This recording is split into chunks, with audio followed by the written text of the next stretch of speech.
Check, Chuffy 1, 2. Hope this is all working now. Kilobytes are rolling nicely. Hi, you're with Scott. I'm Ganji Kid, Grave Kipper. This is my stream. It's midnight. It's always midnight. It is actually midnight. 20 past. I can't expect anyone to turn up because nobody really knows I'm doing this. I usually stream at 2 PM GMT in the daytime, but I'm here at gone midnight on a Sunday night because I want to watch this video. I want to watch this Kubrat Pulev and Derek Chisora face off, and I thought it'd be good stream content. I could react to it, so I want to watch it now. So I'm doing it now. I was playing Genshin Impact earlier on stream. If you check out YouTube. I was going to say I've got hair in my mouth. I've also got hair all around my mouth because I've got a beard. So, if you check out our YouTube, our channel, you can see we play Genshin Impact at the weekends and I upload it to the stream channel. But also, this channel has daytime YouTube streams. We gave £100 to charity last week. Check out our streams. This is the channel. This is us live doing the face-off, reacting. We're going to have a little watch of this. Derek Chisora versus Kubrat Pulev, and I'm going to react to it. Yay. Nice and chilled, late night. If you want to come in on chat, we've got regular chatters, we've got regular supporters of stream, but they expect to see me at 2 PM GMT. They don't expect me to be here on a Sunday night. So I don't mind if it's quiet. I'm still going to watch and react. You can watch this at your leisure another time. Just want to give you a bit of the lowdown from the high ground. Derek Chisora, Kubrat Pulev, heavyweight boxers, both in the later seasons of the autumn seasons of their career. Both had their crack at world championships. Did Derek get a world championship fight? I wonder if Derek did. I don't know if Derek did actually get a... Did he fight? I don't think he did fight Klitschko, did he? Did he? I think he did. Anyway, neither made great ways. I think Kubrat Pulev held a couple of belts at one point. I think he was IBF champion. Anyway, I might be wrong. Got Derek Chisora's box stats here, so I could find out. Derek Chisora fought Kubrat Pulev in the past. Big telly's going to shut down. I've got the big telly up there. He's already fought him once.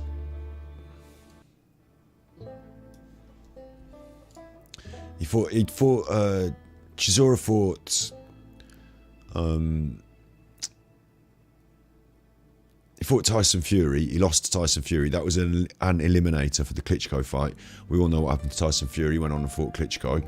But Chisora was in a bit of a doldrums, and he fought Kubrat Pulev after that doldrums look. Scroll down here. Tyson Fury, 2014 that was.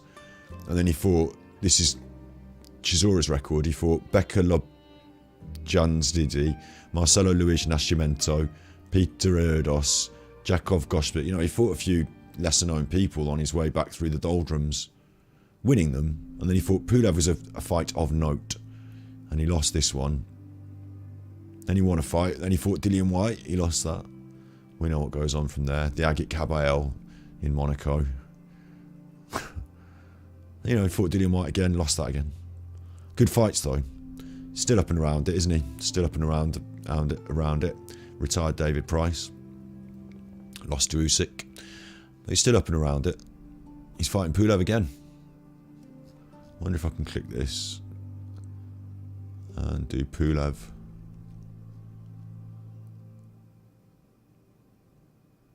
Where's the Pulev gone? Fury, Pulev. Here we are, here's Pulev. Pulev lost to Joshua recently, of course. But he beat Huey Fury. He's beat a few reasonably notable recent heavyweight names. That was his Chisora victory there, 2016.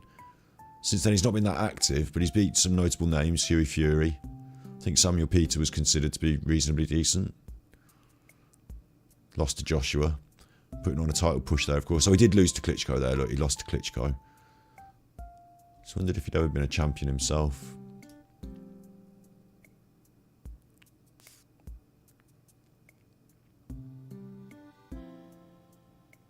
Ustinov. Klitschko there. Yeah, I don't know if he's been a champion himself, you know. Maybe not. Just got a feeling he held one of the more less illustrious titles. I might be wrong. I thought he had the IBF. Might be tripping.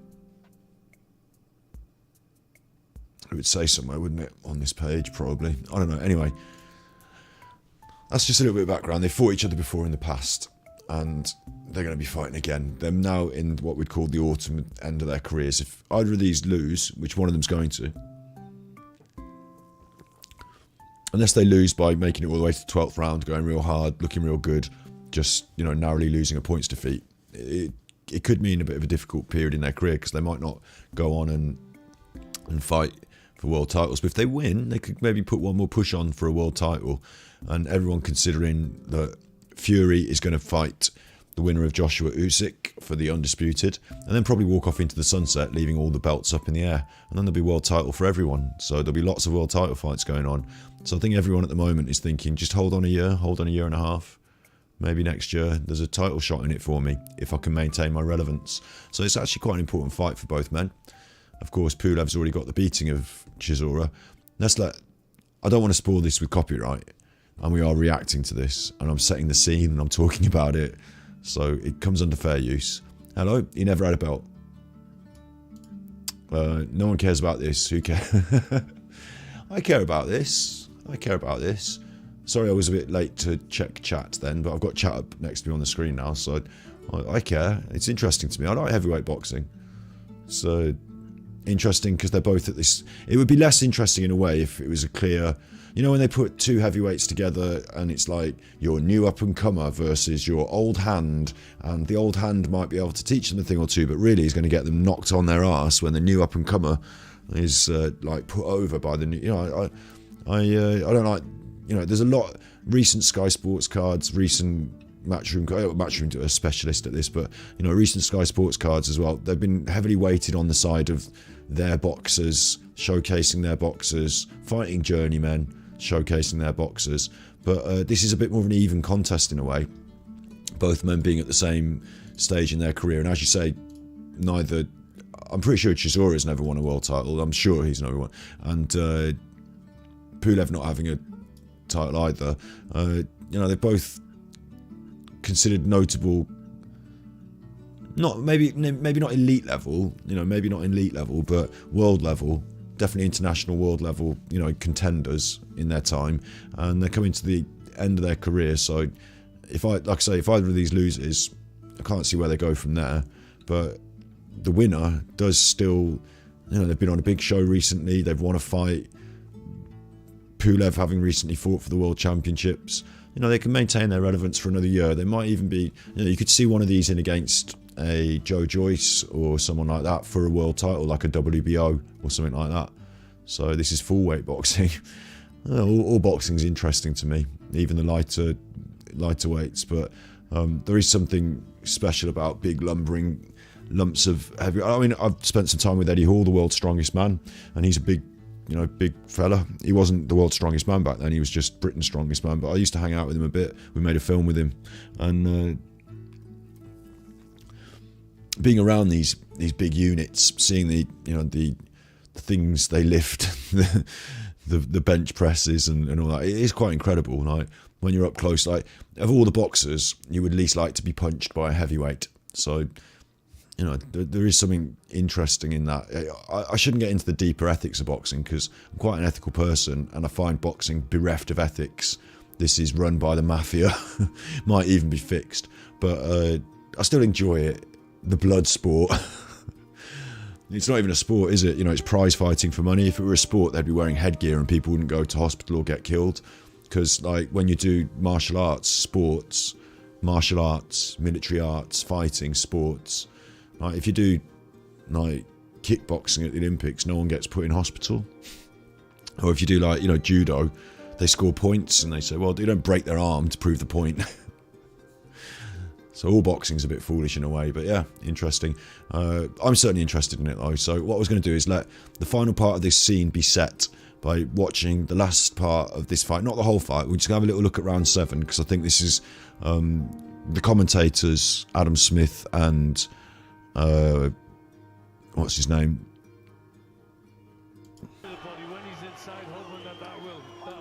Rory. I just had his name in my brain then. Now I can't remember it. Rory, not McGrath. Hang on. Boxer. Wales. Rory.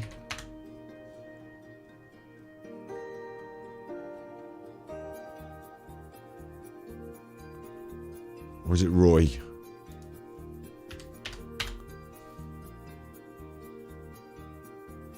Am I tripping? I don't know. Maybe he's not Welsh. I used to know this guy. I knew his name before I started stream. Rory Bellend is his name. Yeah. I used to. I just started the stream. I got all these windows open, and I said to myself, "Oh, that's what's his name on the commentary." And I said it in my brain. No, I can't remember. I let Adam Smith, and I'm having a brain fart. And I thought, why isn't he coming up here? Is like, maybe he's not considered a boxer. Maybe he's considered a commentator. He's not a commentator really, anyway, is he? Roy. That's Joe Kawasaki. Okay, Rory. It's Rory. I'm sure it's Rory. Maybe he's not Welsh.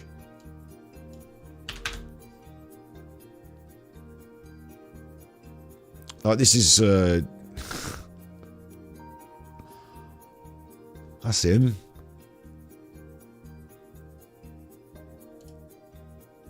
In court, accused of bad. Oh, Glenn McCrory. That's the problem. Glenn McCrory. His name's Glenn, but McCrory.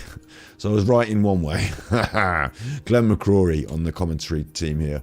I'll let them tell it, because they tell it well in this bit of commentary. I've heard him a little bit, rough him up, but as soon as he gets back on the jab and gets in control, Pulev. He whipped himself into good neck, Derek Chisora. I would just say, it's not polite to call me a fool, and your text chat here is sort of recorded for posterity on the, like, you know, when you watch the video back, you can watch the chat back. So being foolish in chat makes, and like calling me, the broadcaster, a fool, it seems rude, and therefore you seem rude. So like, when people see it, they might think that you're the fool for being rude. They're less likely to think of me as a fool and more likely to think of you as a fool, because these days the culture online, like, you know, people in chat being rude and obnoxious, like, you know, these days people just see it and think it's like childish and obnoxious. So you know, just a heads up for you.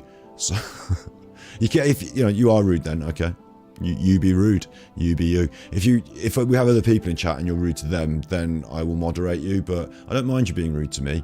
I'm a huge casual. That's funny, isn't it? Using the term casual shows that you've bought into Eddie Hearn's marketing, because casual is a term that marketing people want to divide. Like, if you're not a casual, what are you? You're hardcore. That means you're paying for all the shit.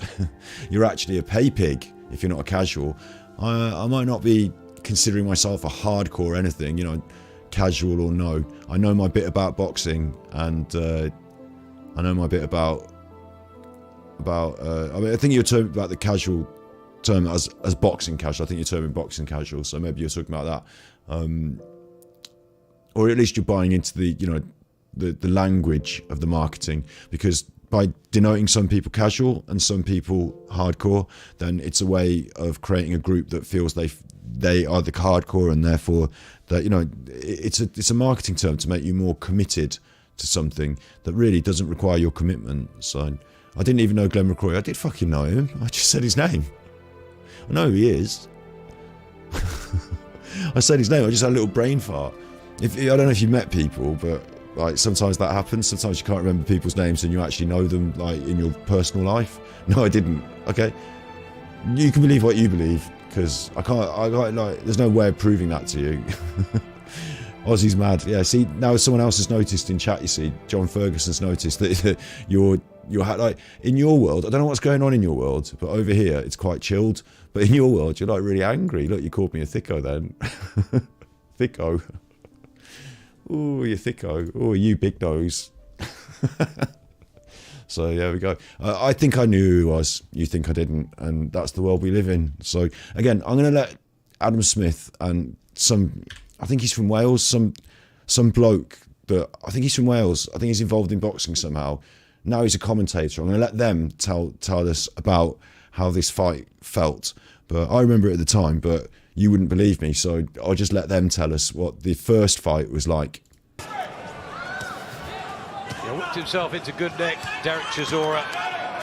Yeah, but we saw him in December on the Joshua White card against Yakov Gospic, and he was just going through the motions, winning in 3. Stopped Andres Kosmor in 2 in Offenburg. But he's having problems here, really, with the heavy hands and that accurate jab of Kubrat Pulev.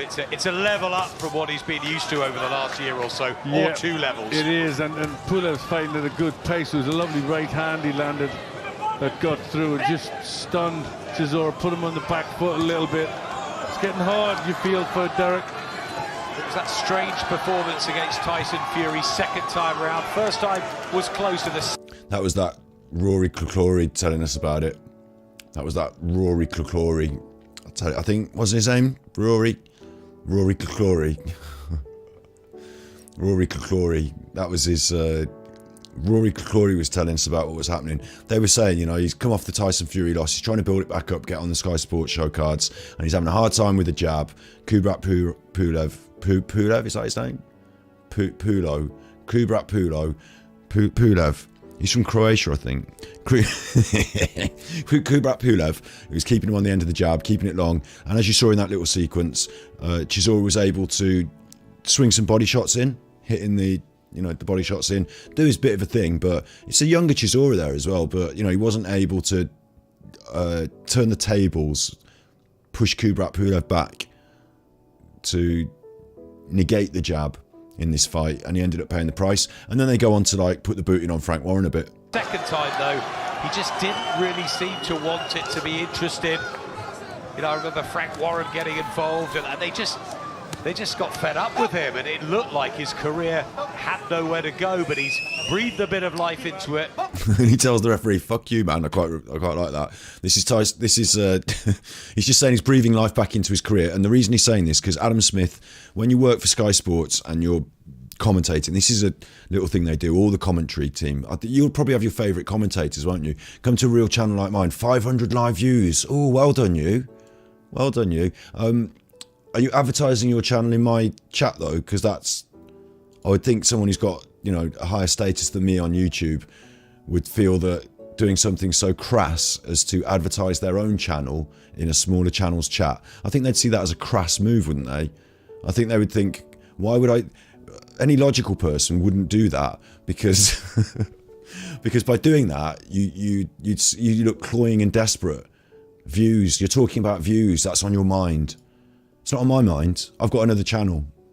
You'll love this. This will make you wet your pants. I've got another channel, and on that channel I've had like over millions of views. It's making me feel a little bit excited now, telling you.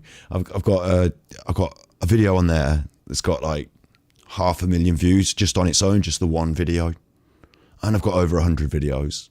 It's had millions of views, my other channel. I'm not doing that now. I'm doing this. This is different. Building something. Who cares? Exactly, who cares? That's my point, my brother. That's my point. Or sister, or person of non-denominative gender. That's my point. No one cares. But you seem to... You were talking about it, so I thought it would give you a little thrill. You were talking about it in chat. I thought it would give you a thrill. And that's probably what's happening now, isn't it? Because I'm talking to you. You're the special one. With your cloy for attention. Cry for help. So we've got Derek Chisora here, just about to tell the referee to fuck off. It looked like his career had nowhere to go, but he's breathed a bit of life into it. Fuck you, man, he says to the ref. And Adam Smith saying about the career. I just wanted to make this point. Commentators are not there to just tell you what's happening in the fight. Adam Smith works for Sky Sports. They're broadcasting this fight. They're building Chisora as a credible opponent for future broadcasts. So they sell him. All commentary teams do this. Good commentary teams, you maybe don't notice they're doing it as much. Maybe they do call the fight a bit. But real honest people who call the fight properly, like Teddy Atlas, he's not on the commentary teams anymore, because you don't just call the fight. You have to sell the product. That's what you're there for. The commentary team are part of the marketing department. They're there to sell the product, and they've got a little script, and they do the little script. You know, make sure they say the thing. So resurrecting Derek's career isn't just him for doing the fight. It's the way they talk about him in the fight. But sadly, he loses this one. He's telling the ref to fuck off. It's not going well. Teddy Atlas. Yeah, Teddy Atlas. Teddy Atlas knows his stuff. He was trained by the great Cus Tomato, wasn't he? Cus Tomato. And he was... hello, capital K. He was...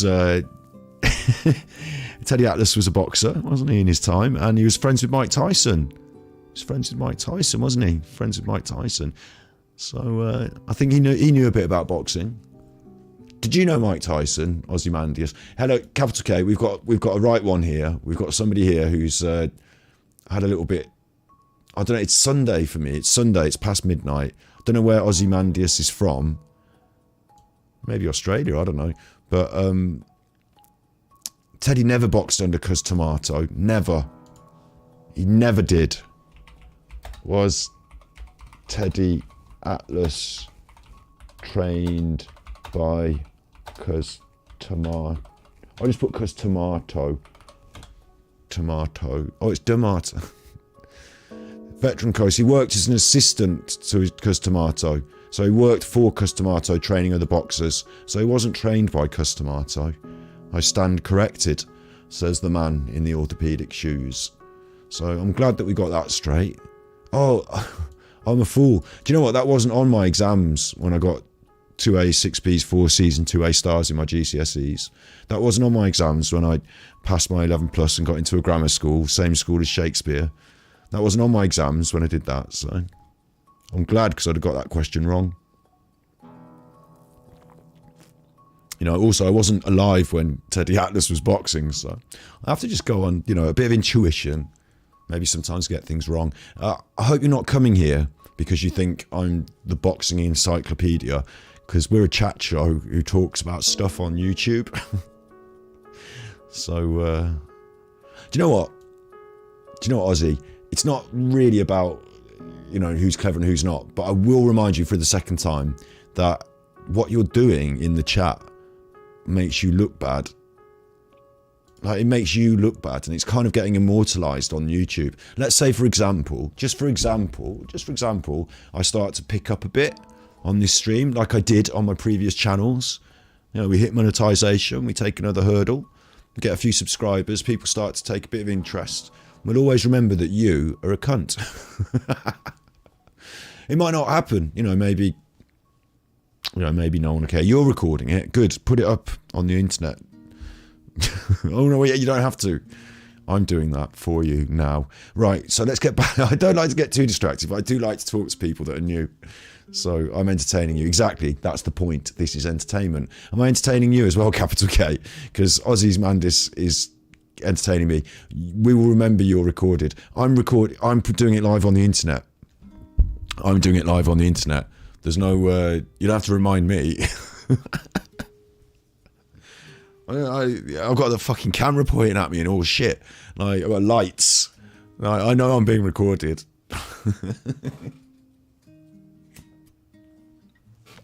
But you know, you're immortalised here now as person in chat spouting off like there's something wrong at your end. So just bear that in mind. You know, you've got an opportunity to put it round. You still haven't completely, you know, you've got an opportunity to put it round. I need to do more research. I don't need to do more research. I can just chat about what I want. Just chat about what I want. I can say what I like about Teddy Atlas. Teddy Atlas likes fucking... Teddy Atlas likes Hawaiian pizza with pineapple on it. I can say that. Fuck it, I might be wrong. It doesn't matter. It's not like... This isn't... I'm not working on behalf of the Ukraine in the war office, am I? I'm not like... If I get something wrong, no one's going to die. So it just doesn't matter. It's relaxing, this is. It's relaxing. So we know where we stand with these two chuffers. It's a few years later. They've both had some considerable losses, but a few wins. But both had some notable losses in their pursuit of a world title. And they're probably at the end of their tether now, to be honest. Like me. This is like me and I'm the problem in modern society. I'm definitely there's a little phrase: if you're not part of the solution, you're part of the problem. Now, the way you're talking, the way you know, we discussed rudeness earlier. I don't have to worry about what you think of me or society, because like you're rude and inconsiderate. So it's not. I've evidenced the fact that you are in. I don't know, problem with modern society, whatever. Generally, socially, you've got problems. So now, because I know that, you can't hurt me in any way. You can't worry me in any way. I don't have to take your opinion to mean anything solid. I worry about you, and I know that coming here, this is honest now, right, wait, we'll break this down, because I was teasing you before, I was having a bit of banter, but I'm going to break this down in a real important, serious way. You're coming here, and you're doing this. I worry about you, that there's something a little more seriously, forget Teddy Atlas. Before that, you were being rude. You came here to be rude. So I worry that there's something more serious in your life that's going wrong, because that's not like normal behaviour. That's not like, I woke up, had a great day, you know, having a great time, I'll go on YouTube and be rude to someone. Like, that's not the most normal thing. So often depression is rage turned inwards. But before it can be turned inwards, it's turned outwards. Where does that rage come from? Often, like, it's not your fault. You haven't woken up and said, I'm going to be a chuffer today. Often people have been chuffers to you. Often it's the case that these people, you know, the world is a bit shit, and maybe someone's done something bad in your life, and maybe it's made you angry and you want to vent that, you know, maybe someone bullied you or something like that. I don't know what. I'm not going to dig too deep. I'm not going to ask you to share online, because I've already identified the fact that I don't really have a... you're not triggering me. I care about people online. It's not triggering me. You haven't wound me up and diverted the stream in that sort of way. Anyone that watches my streams knows me, knows this is exactly what I'm like, right? So what I would say though is this is a charity called Mind. It's mental health support. It actually really helped me. I was having like anxiety issues at one point in my life, and I didn't really know about stuff, so I went on here and read about it, and it unlocked a lot of information. It's got all sorts of stuff: peer support, mental health problems, anger. Look, anger. Why is that at the top of their list? It's weird, isn't it? It's at the top of their list. So anger's at the top of their list. And coping with anger when you feel attacked, deceived, frustrated, invalidated or unfairly treated. You know, coming on the internet to look for validation maybe through behaviour, I don't know. It can identify problems, it says, and it can motivate us to change and help us to stay safe and defend ourselves. It could be a defensive thing. When can anger be a problem? Like, there's a lot of information here. Like, I suggest, honestly, I'm not being like rude, I hope, but you are. So it's a bit of a worry to me. And if we can help each other online through these small endeavours, it might be that, you know, in the long term, you look back on this day as a day that someone tried to do something nice for you in face of, and you know full well, like we all know, we're not idiots here, like we know what you are doing and what you're trying to do. We know that I'm not rising to the bait in the way you would have expected. We know I had a little bit of banter with you, and like, you know, I like these sort of things. I like having a bit of banter. If I was in the pub and someone was being a bit rude, I'd have a bit of banter. But at the point where it starts to turn into a fist fight, I'd stop.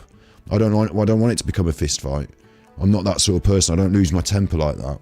What I'd actually rather do is cross the Rubicon, and you know, if I see someone suffering, if I can look in your eyes and see that aggression, hatred, anger, banter, whatever, you know, if I can see it and see that it's coming from a place of pain, insecurity, self-doubt, worry, I'd rather do something to try and help you.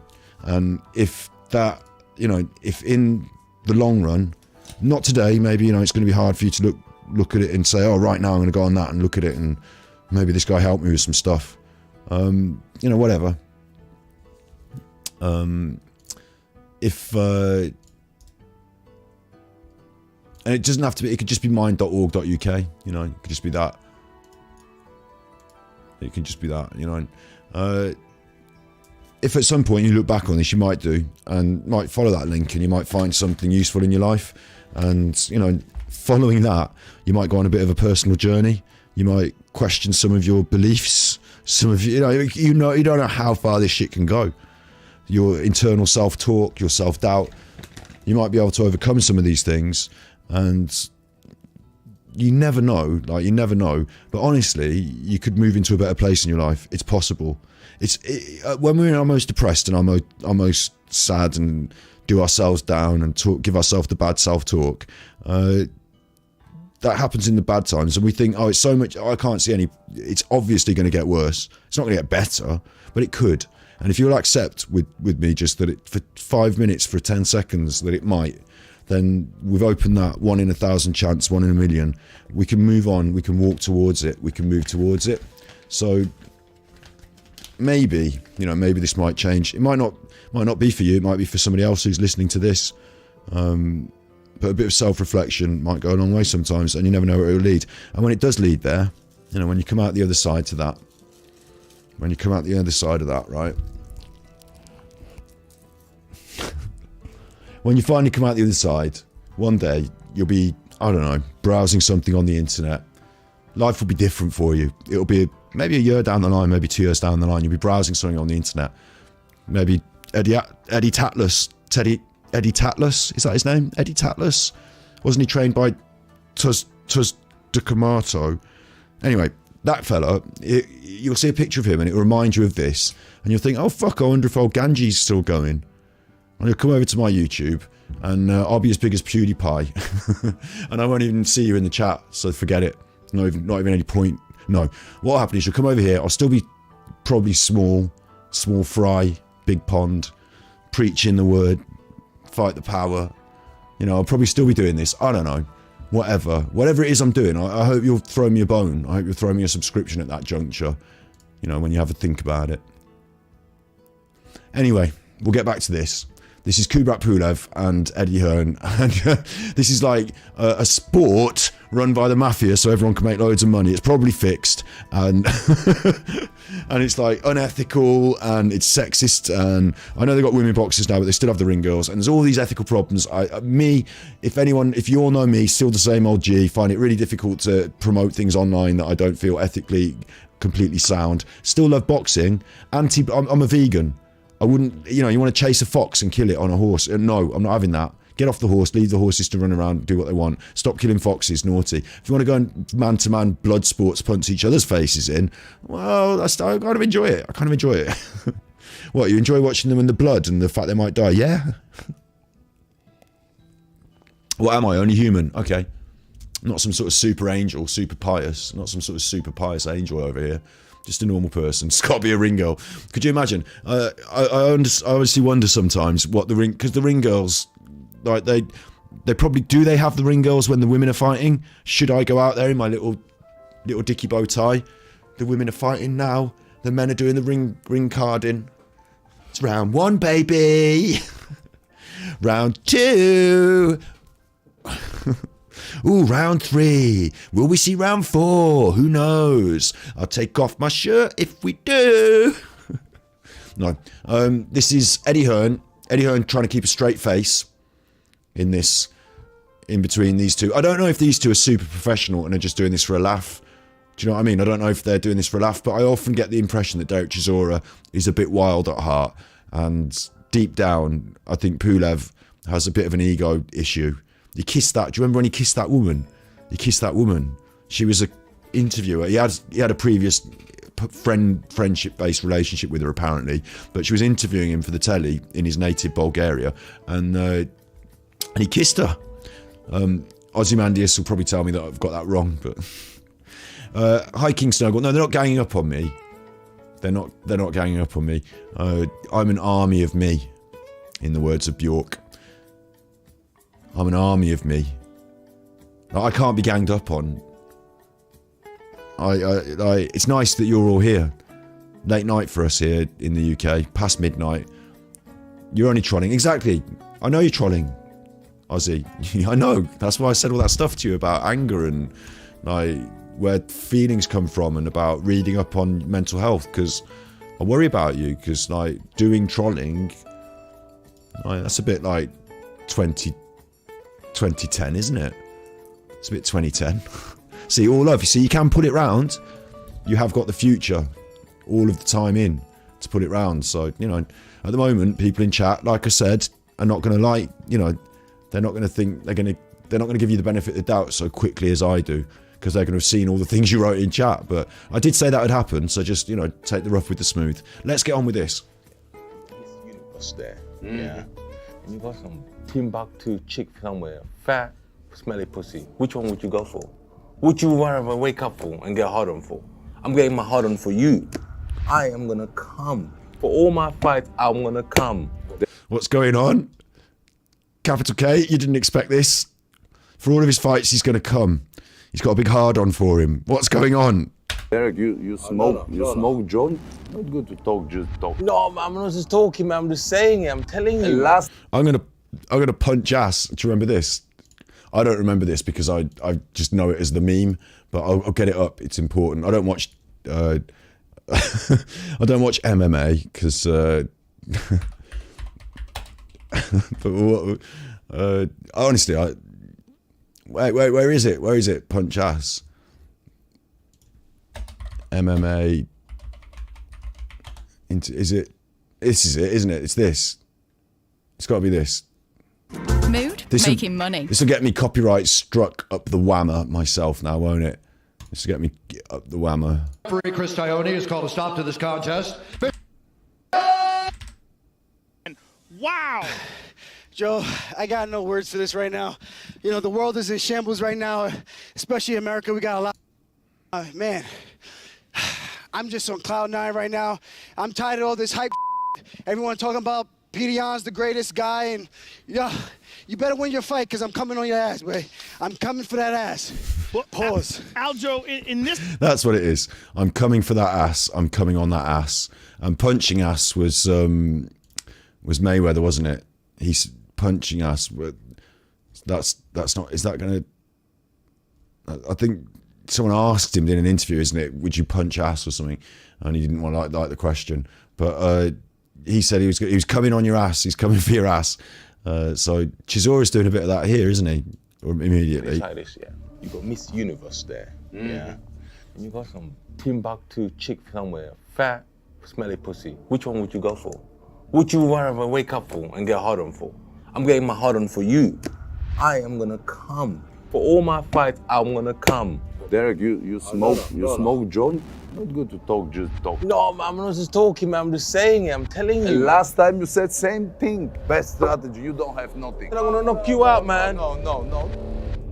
On July 9th at the O2 Arena. They really try and make this into like a sort of like they go with the music and the lighting and all this, don't they? They're like trying to make it like have edge, but it's almost comedic to me.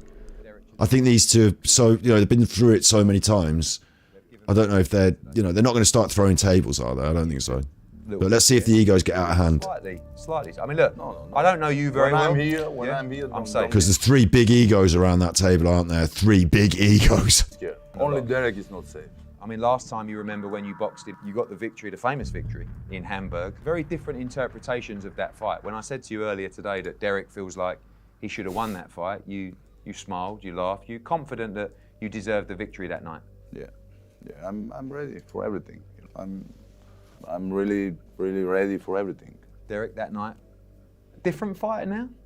Yeah. I mean, back then, I don't know if you had the confidence, the intensity, but... No, I had the confidence. I asked for the fight. I asked for fights. It's interesting, Derek's talking to Eddie. I'm not going to do a full body language analysis or anything, but Derek's talking to Eddie, not to Kubrat Pulev, and he's got his glasses on, isn't he? He's doing the full poker face thing. Quite often he wears that bandana around his face, a bit of a poker face thing, but he's not directing his conversation towards Pulev. I won the fight. I wanted the fight. So many close fights over the years. Yeah, man. Hellenius, Dillian White, Joseph Parker. Was that a fight that you believed you won? Yeah. But after I raised his hand, I don't cry over spilled milk. I just walked out, went home, trained again, come bounce back. How are you gonna win, Derek? How? Huh? How? I'm gonna bring war. I'm gonna fight you. How? Simple. You bring war last time. How now? What is different now? A big difference. What? You're older. and I'm younger. Me? Yeah. You talk to me? Yeah, I'm talking to you. Okay. This is your better. I'm gonna things? beat you. Other way, I'm gonna. It's a bit. This is like. Hello, Isabel.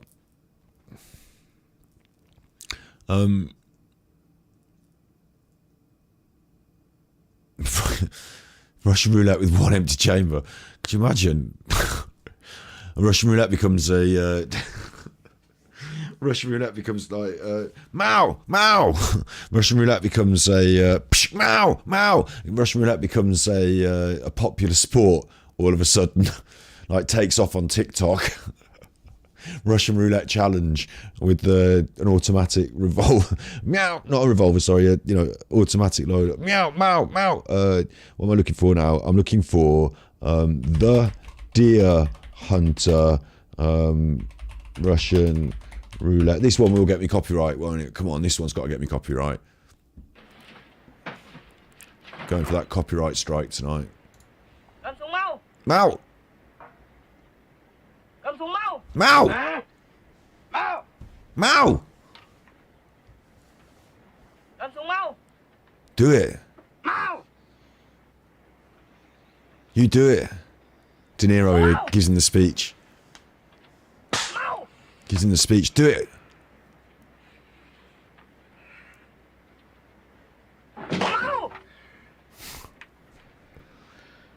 Give him the speech, De Niro. Come on! These fuckers. Go ahead, Nicky. It's gonna be all right. Go ahead, Nicky.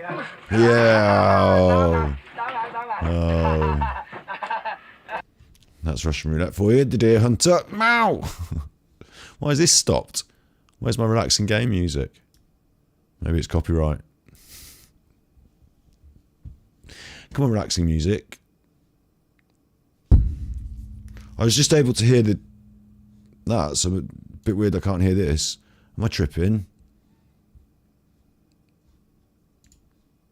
I think I'm tripping. Choose one that I know has got music that I can hear.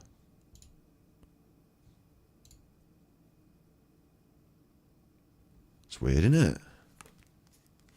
Headphones all plugged in. I was just listening to the Deer Hunter going, Mao. A few wins, teamed up with the Sour. That does that. Oh, I've muted it. Ah, idiot. You're idiot, aren't you? See, I told you I was an idiot. No, I didn't. You did, Ozymandias. Right, I'll mute it again anyway because we're listening to these two. I'm gonna beat you. I'm gonna have to win. How? You will see. You will see on the day of the fight. You will see. What is different? I am coming. What is different? It's interesting as well because I think Pulev is trying to tease something out of him here, asking the hows. No one is ever going to sit down and say what they're about to, except Tyson Fury used to, didn't he? Used to. And people didn't believe him. Muhammad Ali used to do it. People didn't believe him.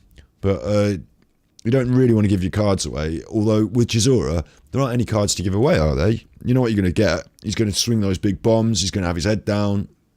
He's going to try and get inside. He's going to work your body hard. Like, he's not going to suddenly start doing things differently at this stage in his career. And he clocked Pulev in the past. But of course, I'll just be honest, won't I, on YouTube? Look, it says he's detected copyright audio and video in my stream now. Unbelievable.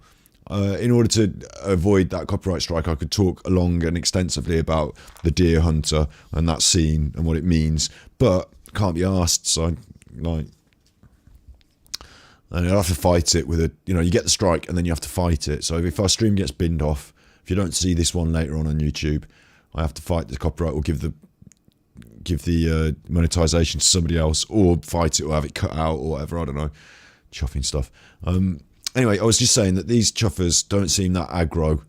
They seem a bit laid back about it. The only thing I was going to say also, though, is that he was probably, was he on steroids? Was Pulev one of the ones that was, or am I thinking of, I shouldn't say it if he wasn't, but,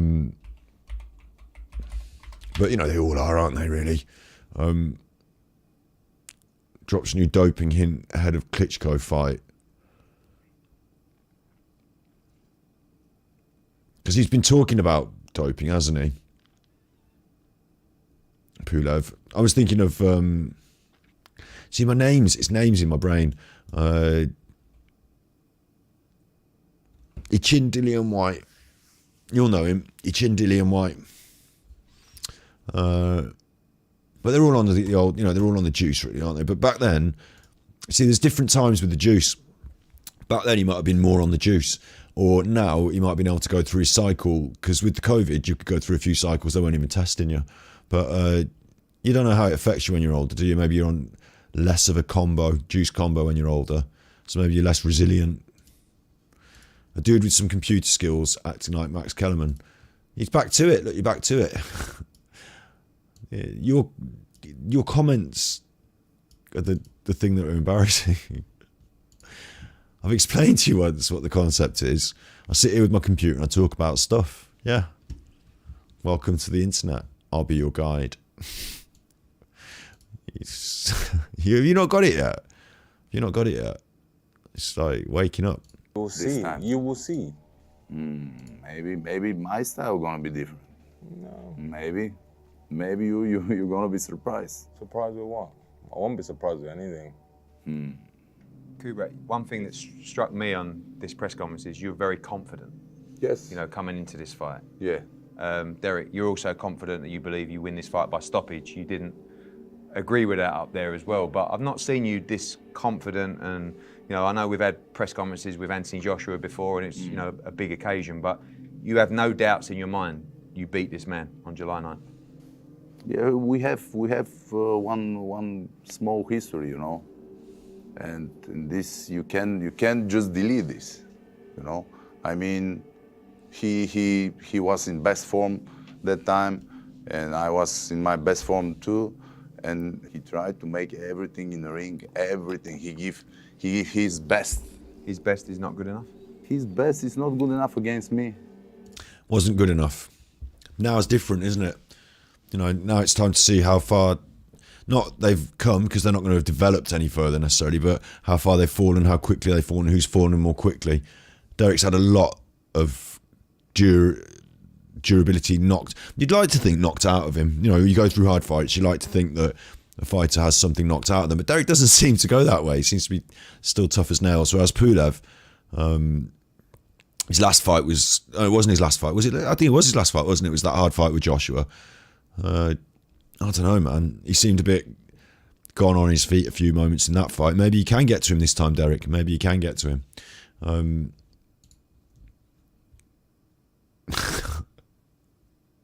You're trying to get me back into hairdressing. Jesus, man, I don't know about that. I could do haircuts, but I don't know about getting back into the industry of hairdressing. That'd be an absolute nightmare for me. You never know what might happen though. I might have to be forced to go and rather than do hand jobs under the bridge, rather than suck off tramps in the park, I could probably do haircuts at a push, couldn't I? If push come to shove. So at the moment, my endeavours on the internet are paying off. We're growing financially. It's viable. We're getting there, despite what Ozymandias thinks. I'm actually really, really lucky and in quite a privileged position, having a computer, being able to talk on the internet, having a microphone. Lucky, privileged position. You know what it's like, King Snurgle Gurgelson. Isabella. I was thinking of then. Isabella, you know what that's like, because you've got a channel that you do the chatting on the internet. So we're quite privileged, aren't we, to have this ability to, to share our thoughts. Hello, Squirrel Sniper. It's nice to have you here. Just watching some Derek Chisora, Kubrat Pulev. We're going to see if they get Eggy in their face-off. I think at some point it is going to boil up a bit. Good, he's a good fighter, no question. But what is different now? Derek, you were quite clear at the press conference about winning this fight by stoppage. It does wonder. I wonder as well, right? I don't know if either of these have got a long-term. I don't think either have got a long-term contract with Matchroom. Because often Eddie Hearn plays chess with his fighters. He'll have a fight intending for the winner to fight somebody else, or in 3 fights' time we might be fighting Alexander Usyk. So let's get him in with Tony Bellew now, so we can all have a look at him and start making friends in the UK. And do you know what I mean? Eddie likes to think in 3 fights down the line and longer. It doesn't always work out that way, but if you're a good businessman, you're going to be playing that chess game. And I do wonder who Eddie hopes will win.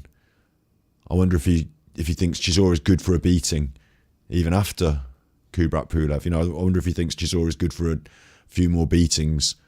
It's always good, you know, put him in with a few more people that you could get him in with. I think a few more. He's not. Another really interesting point about this fight is that if either man was up against an up-and-coming fighter and they lost, you'd say, well, no, they're done. Now we're watching the up-and-coming fighter. But this isn't that for either of these fighters, is it? If they're not losing so much if they lose, because you can say, well, they lost to someone sort of on their level. So now let's see them against an up-and-coming. Like, they're not a gatekeeper quite yet. This isn't a gatekeeper fight because they're both gatekeepers in a way, aren't they? So they're not keeping the gate for each other. They're on a similar level. It's kind of interesting in that way. I wonder who Eddie thinks will win. I wonder who he thinks will win, or at least what his future plans are, who he'd prefer to build as an opponent. Pulev's already fought Joshua, and Chisora has already outwardly said that he's not going to.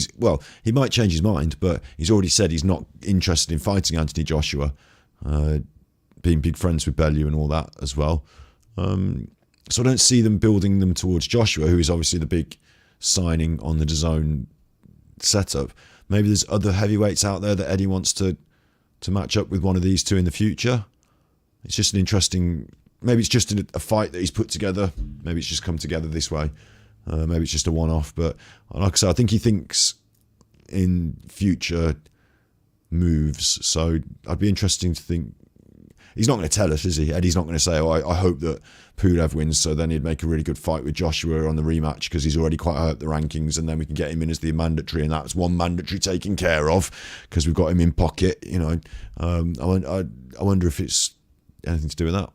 Is that the intentions 100%. you have in this fight? 100%. I'm going to stop him, yeah. Derek, you smoke joint? I'm going to knock you out, though. I tell you already, it's not good to talk just. No, man, I'm not just talking, man. I'm just saying it. I'm telling you. Last time you said same thing. I'm telling you, man. Same thing. You don't change nothing. I don't change nothing. Exactly. That's the whole name. You make now your. The question is, Pulev, have you changed something? And the thing is, I think he has. I don't know enough about their day-to-day lives, of course. Do I? I can't ever claim to. But I do know that Pulev, he likes a bit of a party.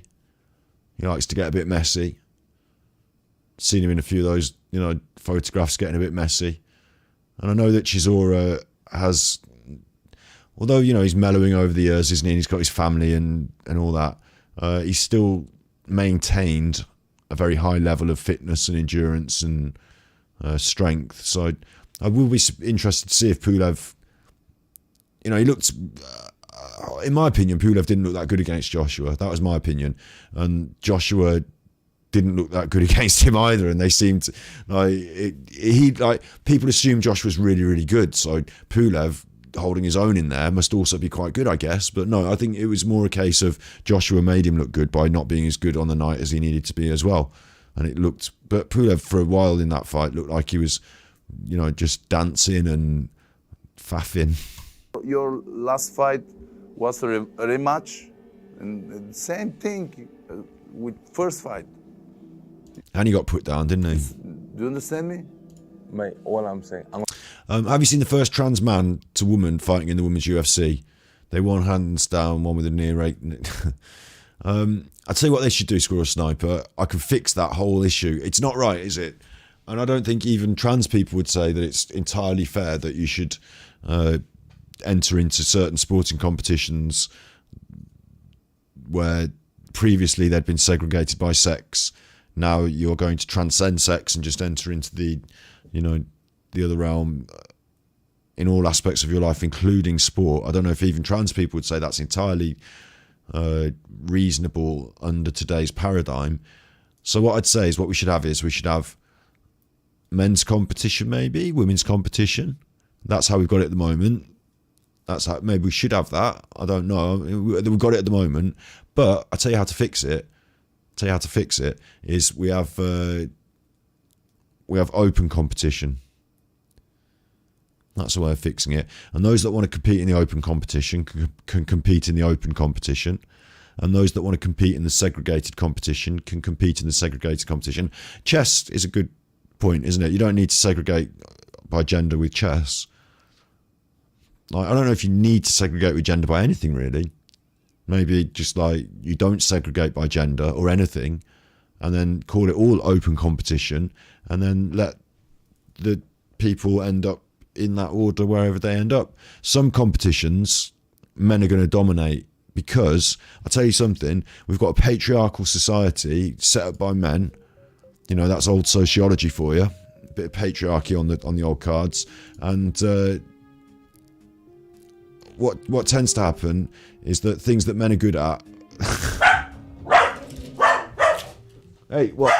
What?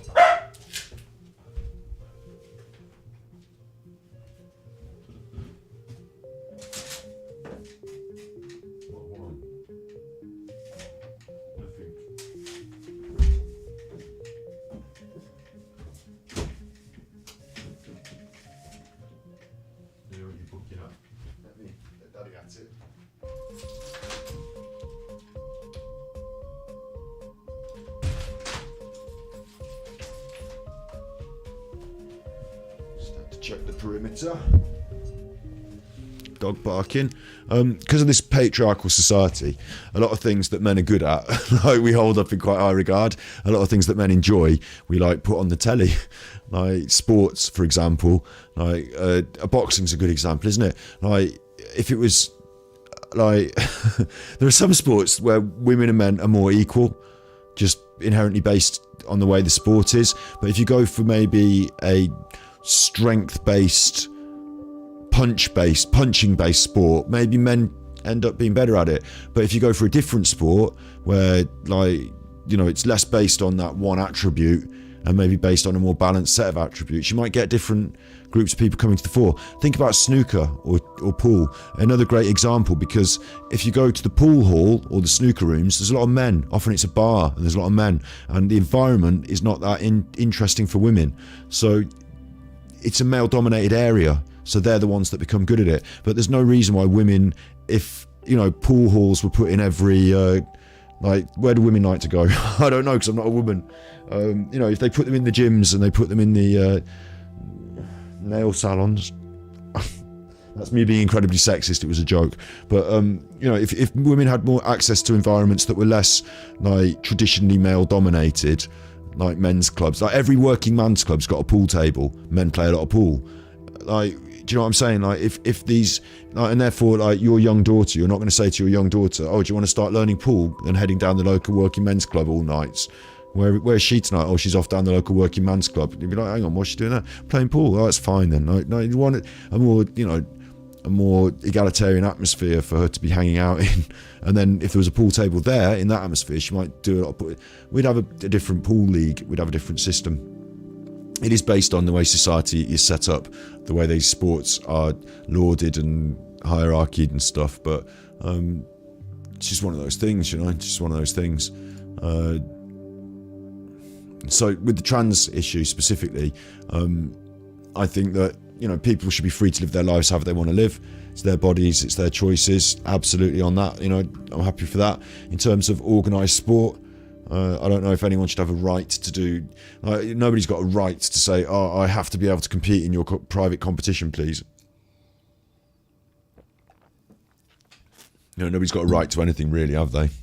When it comes to private enterprise and private companies, which really all sporting competitions are, aren't they? So, what we should do, to make it simple, is just have open competition, and then it doesn't matter whether you're male, female, or, you know, non-denominative gender, or, you know, whatever you want to be. It's not our prerogative to ask because you're in the open competition, so just get on with it and let the cookie crumble and the chips fall where they may. In some competitions you'll see men more dominant for a while, but after a while of open competition being the norm, you might see that hierarchy start to change. You never know. I want to knock you out. What will we see from you?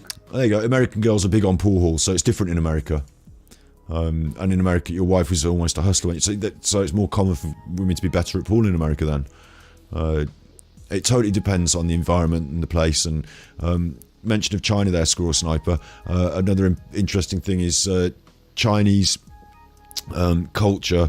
Like they literally, like, because of being internationally competitive at the Olympics and things like that, they want to have people who are competitive at these different sports, don't they? So where in our country, maybe something like table tennis is a bit more niche. In China, they say, right, no one's playing table tennis. Right, we're going to take a generation of children and force them all to play table tennis, and we're going to pick out the best ones, and they're going to go to table tennis school and become the world's fucking best table tennis players because we want those medals at the Olympics. They don't allow little sports to just go and be little.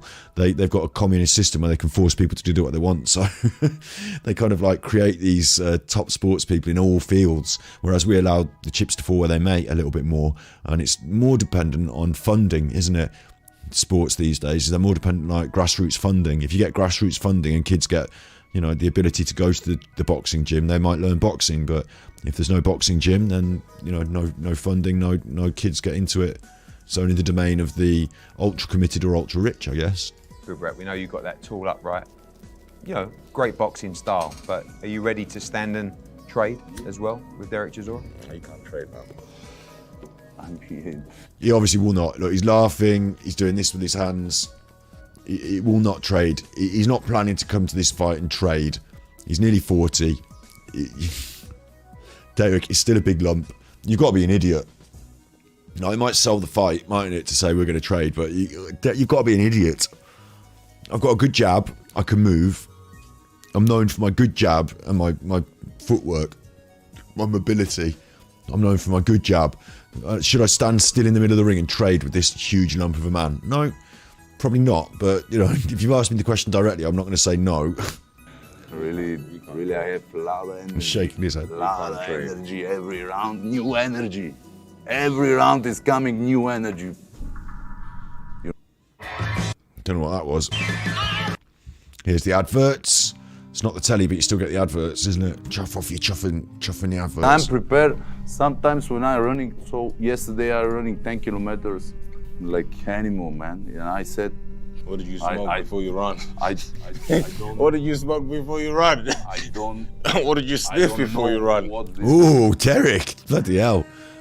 Archery and shooting, your Greek ex was in the Olympics team for pistol. See, sports is good, isn't it? And I really think as well in the future, like, you take all the energy that's put into war and conflict and nationalist aggression and you channel it into sports. And I really think that I have to skip this one because it's like a song, and although it's a nice song, it might be copyright, so just skip that one. I think you can maybe, you know, lead the way in the future. We're not going to say, all right, at the end of this World Cup, whoever wins gets the rights over the Crimea. We're not going to say that, but, you know, we could maybe, instead of having so much conflict in the world, we could just be a bit more healthy in the way we engage in those things. And like, there is a lot of, you know, when you watch the Olympics, there's a lot of national pride involved. The Americans versus the Chinese. There was actually, during the Cold War, there were certain Olympic Games took on special meaning because of the direct competition between the communist Russia and the free world.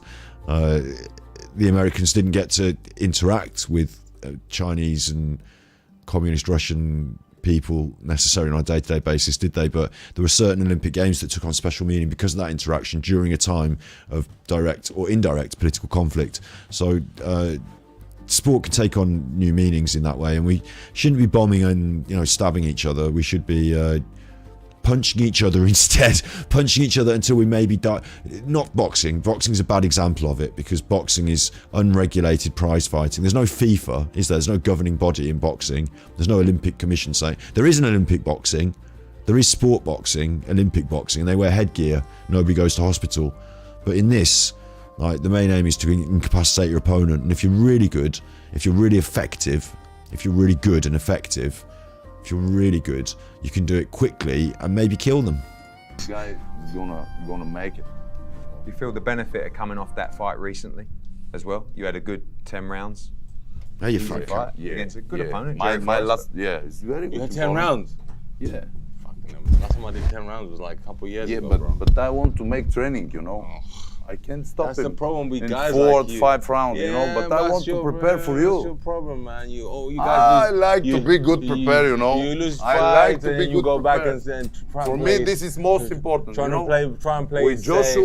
Joshua, I was not good prepared. This is. That was interesting. I don't know if it's edited, but Chisora was talking, and Pulev put his hand out into the table, talked over him, maybe stopped for a minute, and then like took the mic essentially, which shows a lot, doesn't it, in terms of body language. You know, they're not having a big argy-bargy here, but it shows a lot. I like to be good prepared, you know. You lose I fights like to and be then good you go back prepared. and try For and me, play, this is most important. try you know? and play With safe.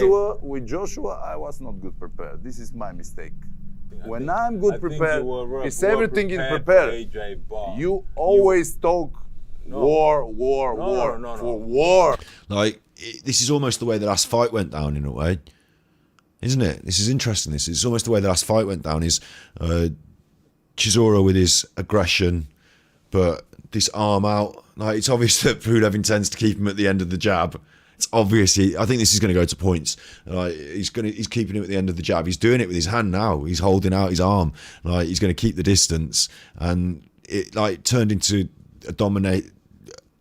Maybe you could argue, but you know, it looked like a more dominant display by Pulev with his jab and distance and maybe slightly clever boxing.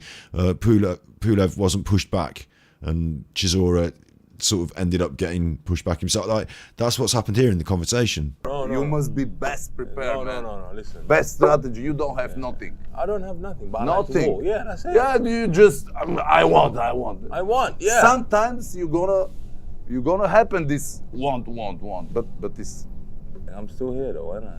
good. Yeah.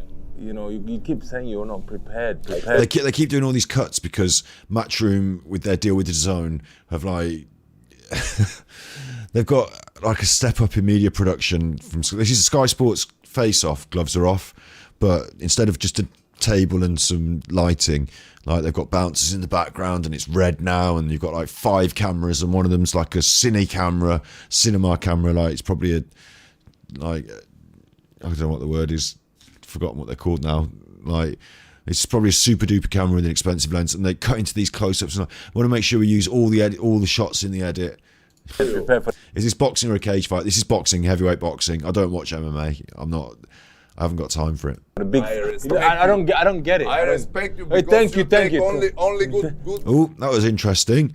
Chisora put his hand out, and Pulev he joined him in the handshake. You know, he followed him into that. Thank you Good very much for opponents. I respecting. respect you, my friend. Thank you. Really. Thank you. We can all have a push and a pull. We can all have a pull and a push. Thank you, and I appreciate that. Thank you. You know. And also, Chisora's got his chair. I've just noticed that he's sitting astride his chair like this in a defensive position. You know, it's clear who is Pulev is leaning up and over him now as well. It's like clear that there's this body language thing going on. Pulev has obviously won the previous fight, obviously feels confident, and Chisora is not seeming to rise to that.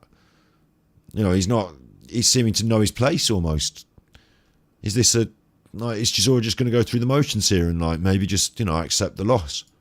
I like to fight. I like to fight everybody. This I respect very much. I don't duck and dive. I don't like to duck and dive. Good, brother, good. I don't like to duck and dive. But you duck and dive because you like to prepare.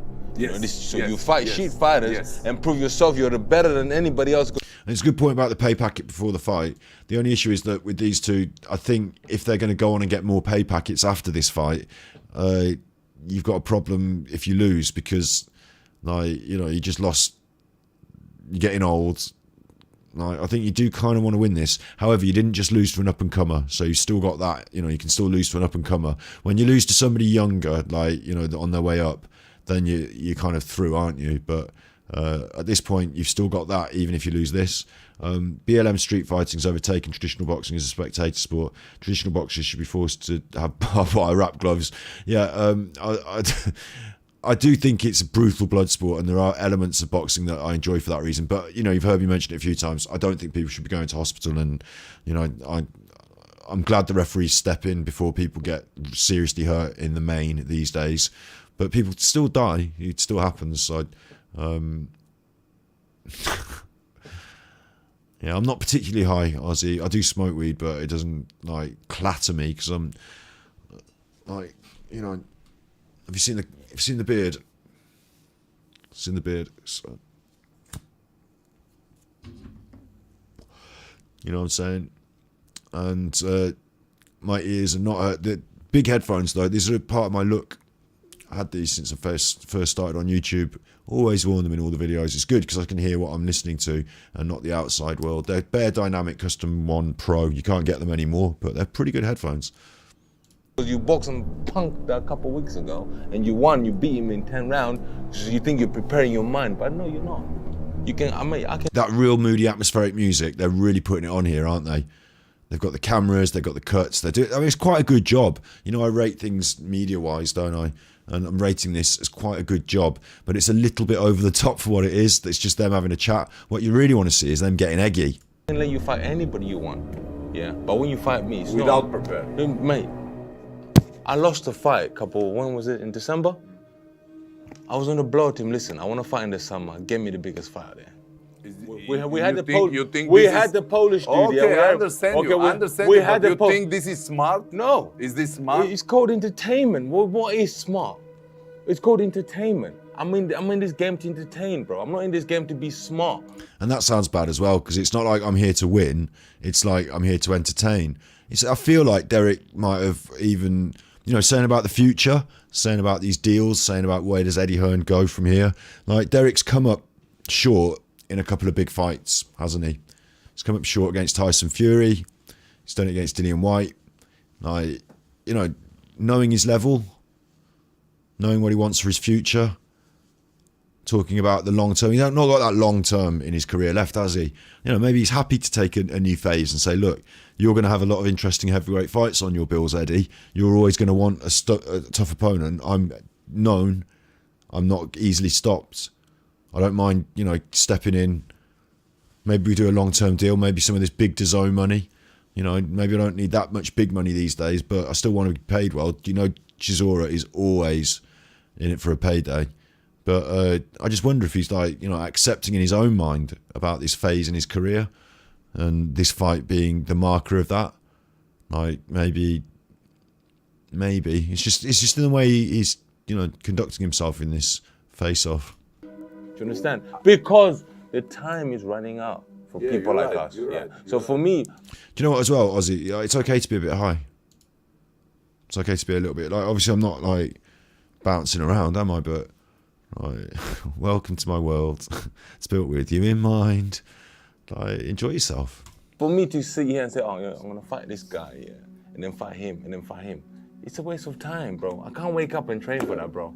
I can't wake up and train for that. For you now, I can wake up and go and train hard. But really and truly, if I have to spy just some schmuck somewhere, I won't be able to train.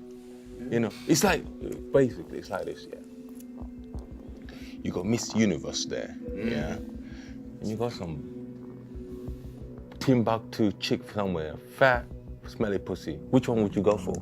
Would you rather wake up for and get hard on for? I'm getting my hard on for you. That's what I'm trying to explain to you. So you have to understand. Now I am gonna come. Vicious, mate. Look at his face. I'm gonna come. The same way I came on the first time, second time, for all my fights, I'm gonna come. To the end. It don't matter, but I'm gonna come. I'm gonna be there. Is he doing this deliberately? Eddie Hearn's face. That's what I'm trying to explain to you. So you have to understand. Now I am gonna come. Vicious, mate. I'm gonna come. The same way I came on the first time, second time, for all my fights, I'm gonna come. To the end. It don't matter, but I'm gonna come. I'm gonna be there. I don't even have to rate that, do I? I don't even have to, you know, I don't even have to react to that. He's gonna come. He's gonna come.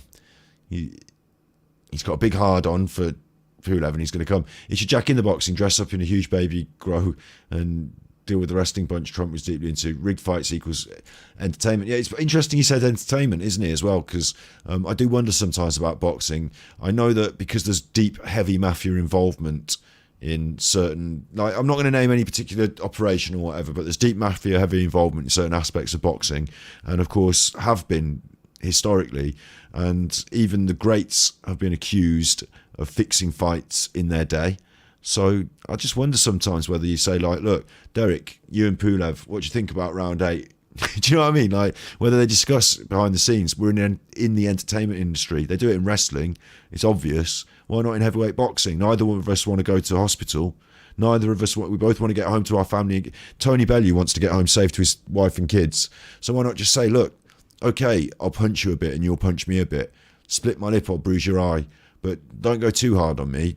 Like, treat it like a live spar. And then in the 8th, you know, for an extra 2 mil on the contract, an extra 500 grand in my pocket, I'll put that on the bets anyway, and I'll win it on double bubble on the bets. So will all the gangsters. Do you know what I mean? Of course it's rigged. The ring has 4 corners. And your doctor's told you've got inverted vertigo. You get scared when you're not high enough. The doctor will write you a prescription, squirrel.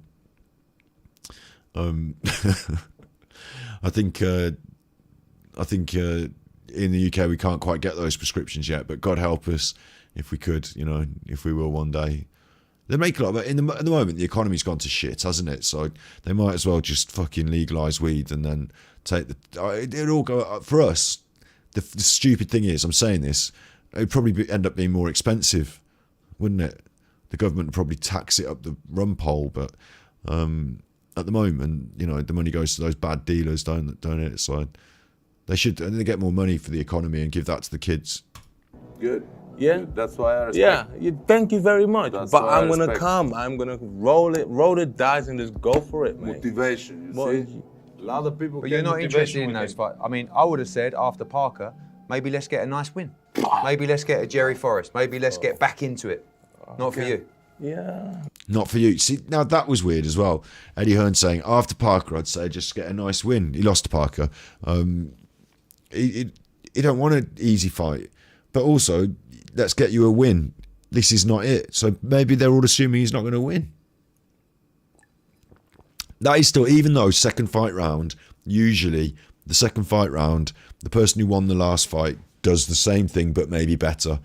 They win it. They've got they in the first fight they got the measure of their opponent, and they start the second fight with that measure and go on and win even more heavily, usually in a rematch in boxing. But it is probably better for Chisora, knowing that they're all going to assume what they assume going into this, that he maintained that that position, that hierarchical position. Yes, you beat me. Yes, you're probably going to win. You know, I'm coming off a loss. I should have taken an easy fight and got a win. Instead, I'm coming into this and I could get 2 losses on the bounce. You know, maybe accepting it, but being underestimated. It's the only way in boxing, the only way you're going to, you know, the only edge, it's not the only edge, I suppose, but a good edge is to be underestimated, isn't it? And to surprise your opponent. So maybe he's got that on his side. No, it's not for me. I don't think so. But it's hard to say that because you know what he's going to bring. So it's hard to under or overestimate him. You know, if I'm in it, I'm in it. If I'm not in it, I'm not in it. To be honest with you, I don't like easy. I don't like easy. I don't know anything about the Freemasons, you know, Squirrel. I know enough off the telly. You know, I know, like, I'll tell you what I know about the Freemasons is they're in the films sometimes, and they're like a dark, shadowy group. But what they probably are is like, a bit back in the day, you had like the people who owned the mill and the people who owned the something else, like the rich people who owned a bit of stuff, and they got together and they had like a boys' club, no women, no homers club, no homers club. They had no women club, and just got it as a little club, and they had little dinners and do trade. It's a bit at the moment in our town. They have a business lunch or a business breakfast once a month. You can go to the business breakfast and talk to the people who own the businesses. If you've got a business, you're invited, and then you know you do business with each other and stuff like that. Bit of a closed club, bit of a thing like that. That's what I think I know of it, but maybe it's something else. Pulev will knock Chisora out in round 7, 6 or early. It's interesting, isn't it? That follows the hello Mario. It follows the pattern of a rematch, that wouldn't it? For Pulev to pick up where he left off, keep him at bay with his jab and dominate, and for Chisora to, at this stage in his career, possibly you know, like he says, throw caution to the wind. There's no point in waiting till round 12 to start winging in shots if you're Chisora, is there? There's no point in losing the first 6 rounds and then coming on strong. You might as well come on strong and then come on stronger and then just fucking get knocked out. I don't know. Although either fighter will not want to be knocked out, not only because it's bad for you, for your health, but also because if you get knocked out, you can't fight for a certain amount of time. And although they're not intending to be particularly, they're not either of them intending to be particularly active, I think that with the situation with Tyson Fury, Joshua, and Usyk, at the moment, everything seems really stable, doesn't it, with that?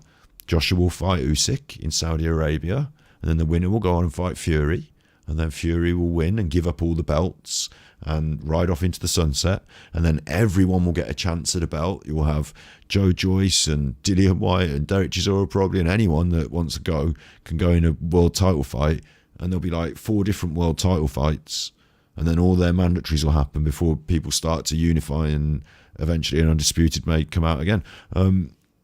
That's the plan. Plans get torn up.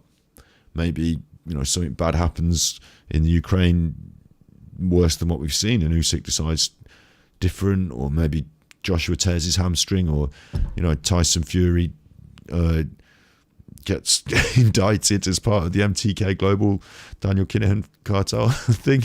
I don't know, you know, who knows? Barry Hearn was on that Epstein Island apparently. I didn't know that, but if he was, like, I'll have to look at I've still yet to read through that list of the Epstein flight list, but you know, things happen is what I'm saying. So it might be that the world heavyweight titles come up for grabs in the next year and a half, 2 years. That's quite likely. And if you're a heavyweight boxer, you want to be on the scene. You don't want to be coming off the worst knockout of your career if suddenly Tyson Fury decides to actually retire and give it, like, let's say Tyson Fury does an exhibition bout and somehow breaks his leg in an exhibition MMA crossover fight, breaks his leg, that's him done.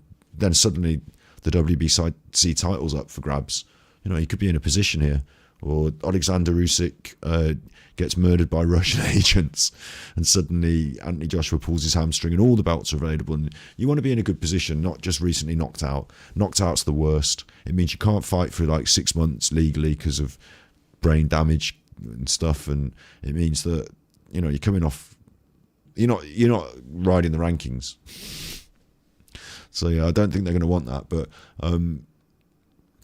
Chisora could get tired, yeah, definitely. It is an interesting concept, isn't it? But also, you've got to remember that Pulev has been through the Anthony Joshua fight. He basically got stopped in that, and is also older. When you get older, maybe you get a bit slower, maybe you get tired more. But being hit in the face, that takes its toll more. And both of them, having gone through long careers, maybe they feel, you know, I've still got it. Maybe you feel that when you're doing the punching, but when you're getting punched, it might be a different story. So I think for both fighters in that aspect, but maybe more so with the weight of Chisora on his side, getting hit, you might think, oh, that's a shot that I could have taken 10 years ago. They fought approaching 10 years ago, didn't they? Like 8 to 10 years ago. So maybe Chisora's blows are going to come harder. He's certainly going to come. He told us that. Easy for people like him. If it's easy for him. No, I don't like easy. What was easy? You boxed easy your last opponent. My friend, when you fight against him, he give you a lot of trouble, you know, a lot of problems. Trust me, because you're just war. You don't make strategy, you don't make nothing.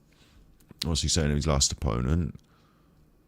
It was Joshua, wasn't it? Yeah, his last opponent, Joshua, 2020.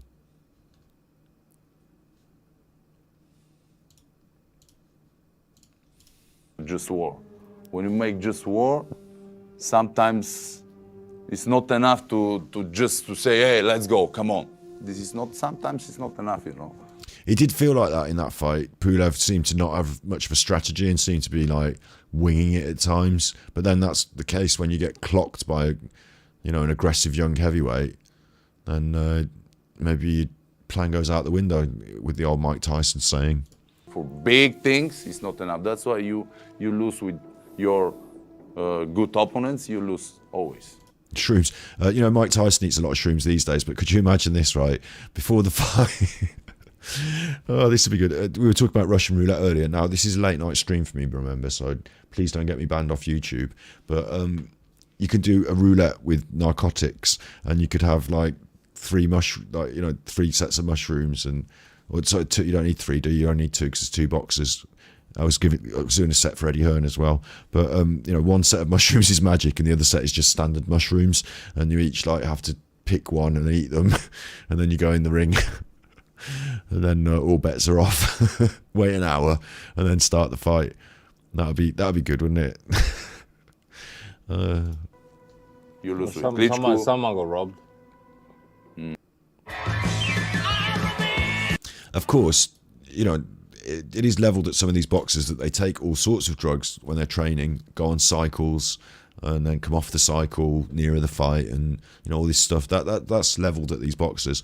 But also, I wonder these days, with the ability to keep people conscious being a medical necessity, so there are drugs that can do that. And I know as well that if you snort a massive fat line of cocaine, like Tyson Fury used to go on about doing, that can like keep you quite alert, can't it? Even if someone bashes you really hard on the head, maybe that might help you to wake up quick. Not doing the line, like you don't get knocked out and then someone put it up your nose, but doing it before you start the fight, maybe that, I don't know. Didn't Mike Tyson do that once, or say that he did once? I don't want to go too deep into that because, you know, YouTube, terms of service, but pretty sure Mike Tyson talked about that, and Tyson Fury talked about those sort of things. He did some tweets, didn't he? So, you know, I don't know. Not in this fight? Because if you fight his fight, you talk about war. If you go to war with Derek Chisora... I mean generally, but I'm talking to about, be smart. Yeah, not only this fight, always. Not only in this fight. In this fight, I'm gonna be best prepared, you know. And I gonna win. No excuses this time, Kubrat? Fuck excuses. Excuses are for pussy. I'm ready. I don't have excuses, I'm ready. man. I lost a fight, and that's it. Let's move on. Bob's your uncle, man. Do you expect him to try and fight a cautious fight against you? He fights the same way. He's gonna fight cautious fight, on the back foot, you know, try and drag it out a little bit more, pick off shots. So your job to cut off the distance and... Heavily edited, but I wanted to see Kubrat Pulev's reaction to Chisora saying that, because I think I agree with Mario here, is that his last opponent was Jerry Forrest. What's going on with this? I thought this was a good sight. It's probably not a good sight, man. Why is it not? I usually use BoxRec, but because I'm on a new computer, I'm not signed into BoxRec, so I just brought this up. But yeah, okay, his last opponent was Jerry Forrest, fair enough. I think I do remember him fighting him, actually. Well, I don't know. It's quite late it's like 2 in the morning here, so I'm just going to let this run and react to the last bit, and then that'll be the end of stream soon. But my job is cut off the system. I'll take your word for it. And I was going to say as well, I do think the way Pulev's leaning in here, and Chisora is saying, "Oh, you're going to take it easy and, you know, ease into the fight and keep me at bay and take it." I don't know. I think maybe you're right. I think Pulev's thinking, "No, I'm not. I've fought you once already. I know what you've got to offer. I'm going to get straight into it." Don't make him uncomfortable for him. You know. He can fight distance. He can. I can't. I can fight everything. He has to get close to I you. can fight everything. You're happy to fight up close with him? I can fight close. I can fight long distance, short distance. You feel good? Every day I wake up, yeah. Okay. So it's going to be that fight then, isn't it? It's going to be Chisora looking to take his head off and Pulev looking to keep him at distance. Obviously, Chisora will get through at times, but will it be enough? You know, will it be enough war of attrition? Will he have taken enough out of Pulev to be able to? I don't think you can spark him in one. I think you need to at least throw a combination, or, you know, have beaten him up a bit. So will he be able to do that? Probably not. And will Pulev be able to knock him out? That's another story, I guess. When's the fight? They said it at the start of the broadcast, but I'm not advertising. 9th of July on DAZN. 9th of July. I feel good, man. Thankful, exactly. Yes. And I'm happy that I'm still sitting here looking at you face to face, that I'm going to fight in 02. This is very important, to be every day thankful. Yeah. It's at the O2, so it will have a big, there'll be a big, vocal support for Chisora there. You must to want from yourself more. I want more. That's why I said I want to knock you out, man. No. But the way Eddie's looking at him and holding his poker face, quite often I'm going to accuse Eddie here. It's going to sound bad, but quite often I believe that Eddie, uses people. That's his job. He's boxing promoter, isn't it? To use these people to promote the sport, to promote the boxing, to make the money, to help them to make more money for themselves, but for him as well. And boxers come and go, but Eddie's still there. Do you know what I mean? Your career lasts a certain amount of time. Eddie Hearn can keep doing his. So I wonder sometimes, I see this look on his face, and I know he's not giving anything, or attempting not to give anything away himself. So I just wonder sometimes, the body language in this feels a little bit like Pulev's confident, feels a bit like Eddie's in the middle, but I don't know if Eddie's on Chisora's side here, or if he maybe has plans for Pulev going forward. I don't know. Oh, no, you just say, I knock him out. You No, have just I'm motivation. trying to tell you. You try to tell me, no. You must change yourself. You must want from yourself. Pulev looks like he's 20 years old against Joe Forrest and was also very dominant. Maybe he's been back on the juice. Self more, This is to be better tomorrow and after tomorrow. But also, I think Chisora's looked very athletically, still athletically gifted at this stage of his career. But I think in his recent fights, he's fought unintelligent fights. He's just gone winging it in, head down, and provided that war that he's talking about. And he doesn't, at the very high level, that's something that boxing teaches you to negate. So I think he plays into his own demise. But I think he has got skills that can pay off if he just uses things in a more considered way. Boxes his way in, which is a simple thing to say, but more difficult to do when someone's hitting you. But, boxing your way, it's certainly if you're a weighty inside fighter like Chisora, those big heavy shots and the ability to spark someone out clean, you want to be able to box your way in, don't you? So. More and more. Do you think he should? Bit of duck, bit of dive, bit of slip, bit of weave. Land. Retire? Do you think he should keep fighting? Because a lot of people say, I think he's fighting the top guys. I respect this, and he just stay in same level. He prepare good, and he just want to beat war. Can we see war? We want to see war, Kubrat. No, for sure. See, Eddie's being a bit more animated when he's talking with Kubrat Pulev, you see. I don't know whose side Eddie's on, but maybe Pulev sells a lot of DAZN tickets in a territory. DAZN's international, isn't it? And they've got different territories. So maybe there's a territory, that Pulev sells a lot of tickets in. Maybe he's getting a lot of subs for DAZN in a certain territory. I don't know. I just feel like Eddie's on the side. I feel like there's a lot of chips stacked on the side of Pulev here. For sure going to be war. It's like the tortoise is going to tell the hare is going to... Or maybe Eddie Hearn's just trying to work it up a bit because he knows Chisora can, he's egging him on to work it up a bit because he knows Chisora can get a bit eggy. Start running faster than him. He's going to box the same way he boxes or wrestles. If Pulev beat Chisora, I'd like to see him against Andy Ruiz or Ortiz. That'd be those two are on the Al Heyman PBS, aren't they? Al Heyman Showtime. They don't box outside their own stable. Unless it's for a world title. But yeah, I think Ruiz, I'm surprised I haven't seen him in other more interesting competitive fights. Certainly having fought Joshua, become a household name in the UK. Well, not a household name, but, become known in the UK. I'm surprised they haven't let him out to, cross the pond, come over here and fight somebody. I'd like to see him against somebody, of this ilk. Yeah, I agree with that. His life, bro. It's a European style that way. But this European style... No, but that's what I'm saying. That's your this style. European you style don't have upgrade. No, but you have new upgrade. Like new Mercedes. And again, he's like Pulev, keep talking. He's shut up. It's S-Class, Derek Chisora. But it's still called an Derek S-Class. Chisora is one Audi. It stays same. Quattro, good quattro, but stays same. I don't drive none of those cars. I got a smart car. Well, July 9th, finally. He hasn't got a smart car. You're getting a fit in a smart car. Just thought he was giving a smart answer. Yes. Kubrat, very confident. No doubt in your mind that you will defeat Derek Chisora at the O2, and your focus to again challenge for the world. Sitting back, head upright, calm, confident, cool. Chisora a bit more hunched still, even though he's not leaning forward on his chair. He's got this smile. I think Chisora and Pulev are not really getting eggy. I think, you know, they've agreed to do this, but they find it a little bit. They see the comedic nature in setting it.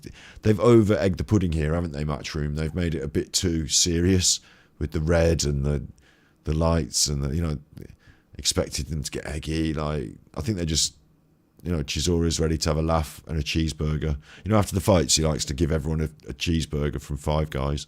You know, I think Chisora's just taking it all in stride and having a bit of a laugh. But there is a bit of tension in his shoulders. You think Chisora's scared. Yeah, if you've already been beaten by somebody and you think they've got your number, maybe, I mean, you don't know what it feels like in there, do you? Like, sometimes you might think, I can do something about this. He got me on the end of that jab far too much. I'm going to do 6 weeks on that jab. Getting a few people in sparring. I'm going to be under. I'm going to be round. I'm going to be, you know, I'm going to be like Mike Tyson. I'm going to be like Mike Tyson. And you ain't going to keep me with a jab, mate. I'm going to be unjabbable. You know, you might take that attitude into it. Or you might say, look, at this stage of my career, I know what I can and can't do, and I know what is and isn't good for me, and getting poked with that jab all fight is going to be a right fuck ass. So I'm not looking forward to this. Do you know what I mean? That might be the way he's thinking. And that cheeky smile almost belies that same sort of feeling, doesn't it? Of sort of like, you know it, I know it, we all know it. We're having a bit of a laugh here because I'm come to say how I'm going to beat your head off, but we all know that I'm going to have a hard night eating that jab, and they're going to give it you on points. You know, maybe they've... Oh, you're Bulgarian, you support Pulev, fair play.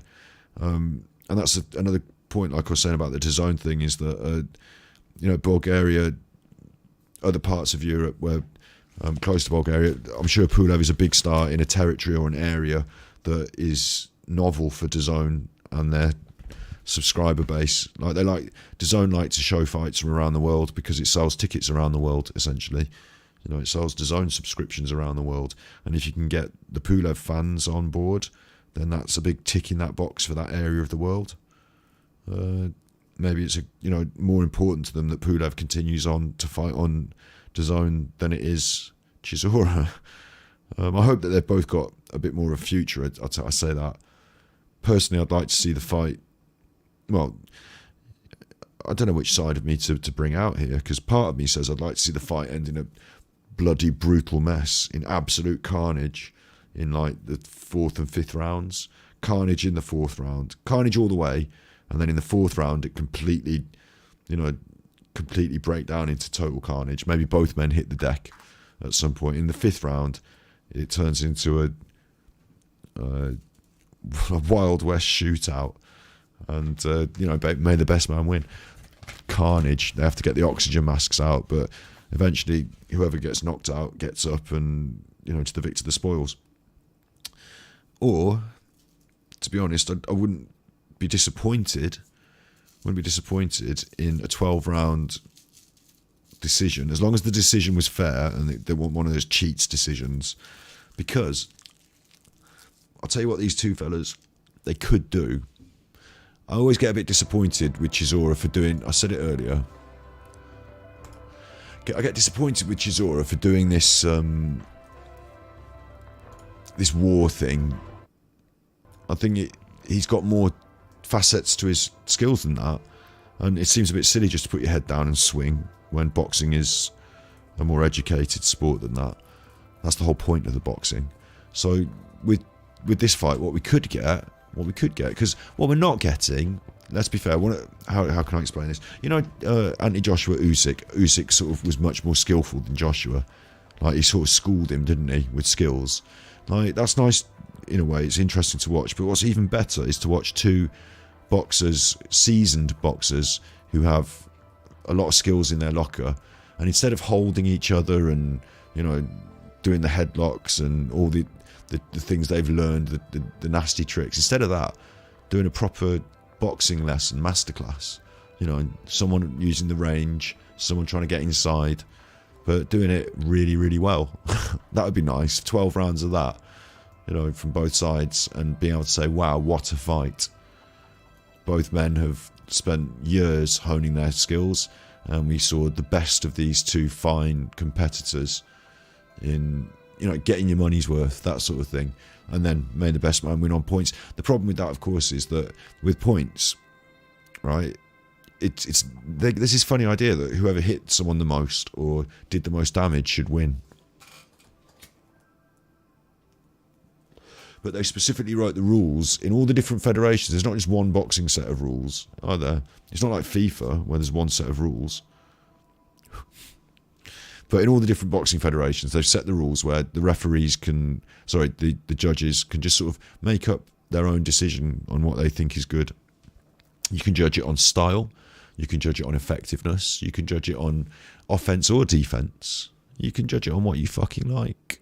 So you can just make it up as you go along if you want. So it's hard to know whether the judges are effective or not, because there's not really an effective parameter for judging the judges.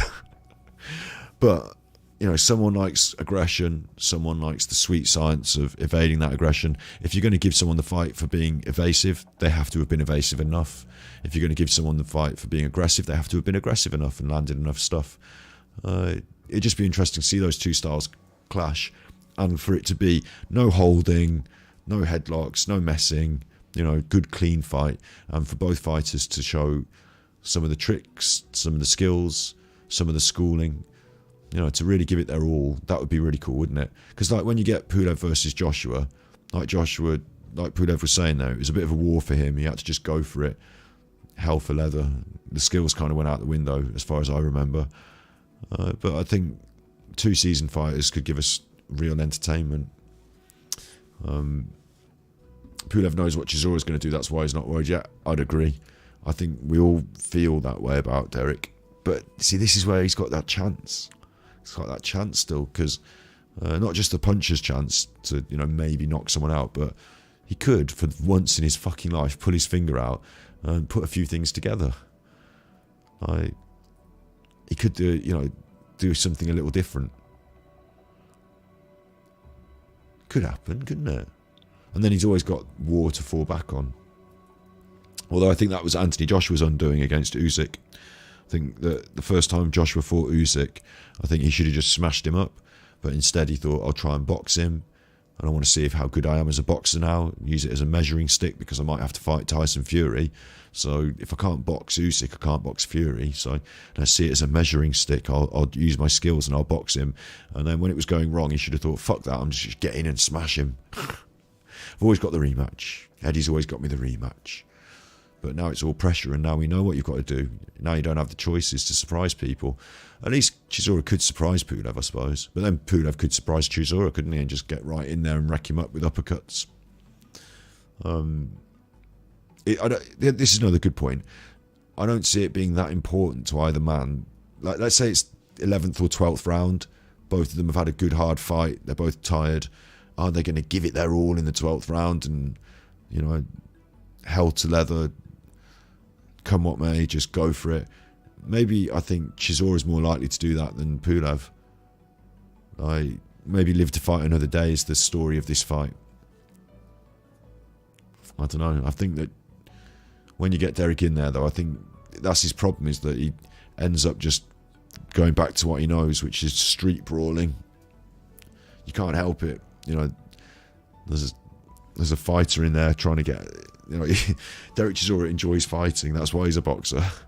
As much as you get the money and as much as there's this and that, he actually enjoys fighting, you know. Whereas I think Pulev will enjoy executing this sporting plan, but is going to enjoy the actual, you know, the brawling slightly less.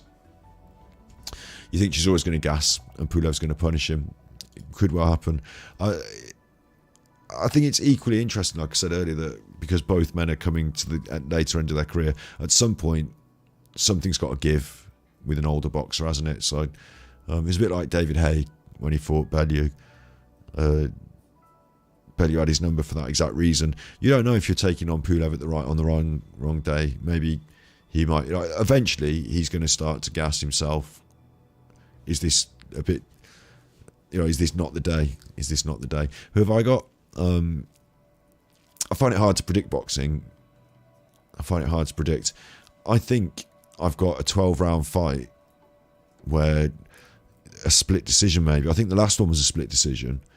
I think I've got a split decision, and I think instinctively I want to say Pulev wins because the judges should prefer his negating. Chisora will be aggressive. I think that Chisora will do that war thing and be aggressive, and I think if he can catch him in the first 3 rounds, maybe it's a different fight. But I think Pulev's too sensible for that. He's not out here to, like, when he was fighting Joshua, it was for all those belts, and he had to go to war. This is not that. He doesn't have to get involved for any particular reason, and he might just just pick and move, just keep him on the jab, and then later on, take over for the points win. I think Pulev wins the first 6 rounds, even if Chisora is aggressive, if it goes that way, and I think it just becomes a Pulev points win, I guess, yeah.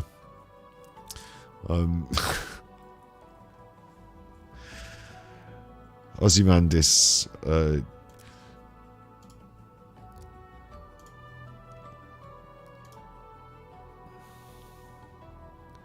just been put on timeout for a little minute there.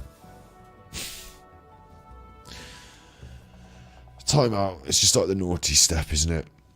Coming to the end of the broadcast anyway, so 1:45:47. Yeah, that's not too bad. It's nearly 2 hours of broadcast, and it's nearly 2 o'clock. Well, it is past 2 o'clock in the morning here in the UK. So we'll talk about boxing in the future late night, I'm sure. As far as Pulev Chisora, I think what I'm hoping for is just a really good Barney. That's what I'm hoping for.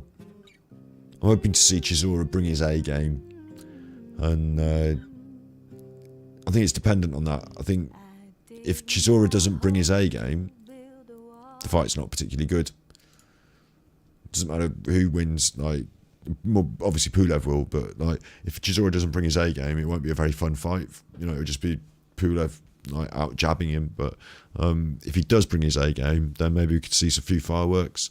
There'll be a few moments for Pulev to have to ride out, and that will force Pulev to raise his, even if he's not fighting at a high tempo, or he'll have to follow Chisora into those deep waters. And I think I agree with you. I think he'll survive that and swim, and maybe even take him out at the end. I don't know if he'll try to take him out though. If it came to it, would you want to go in the lion's den and risk it all trying to take him out, or would you just want to cruise to the points win, knowing that you've got 8 rounds done and you're pretty much in charge? I think that might be the more mature way to end the fight. So I just didn't want to, I don't know where Ozzy was going with that, but I didn't want to get into any sort of conversation about things. Like, I've already trod close to the bone in terms of I'm open to conversations about anything, bear in mind, but I trod very close to the bone in terms of service already, and we're coming to the end of the broadcast and I'm tired, so I don't know what I'm going to say to him if he starts trying to be they. I don't know what I'm going to say to them if they try and be cantankerous towards the end. So I just thought we'd just put it on timeout. It's just easier. And that's the same for all of you, except you're all right. You can all go to playtime, but Ozymandias has got to stay in on the naughty step. But the rest of you can have playtime now. Lesson's over. So you be good, my little podcasts. You be good. I'm going to be back tomorrow for Mental Health Monday, 8 p.m. GMT on YouTube, on Twitch. I'm not going to be on at 2 p.m. tomorrow on YouTube. I'm going to be taking the day to do some admin stuff. But Tuesday, and then Words with Friends, 2 p.m. GMT on YouTube most days. Words with Friends is now charity Words with Friends. We did 100. We gave 50 quid to charity last week, and there's £10 in the kitty this week coming up. So help us win £10 for charity by doing Words with Friends on Wednesday. And you be good, my little podcast. I'll see you on. Thank you very much for all being here. Mario, Squirrel Sniper, Capital K has been here, John Ferguson, and of course King Snurgle. I have to laugh when I say your name, King Snurgle Gurgleson. Do you know what I mean? King Snurgle Gurgleson. It's quite the name. Isabel. Yeah, got you all. Yeah, you be good. And if you can't be good, you're naughty.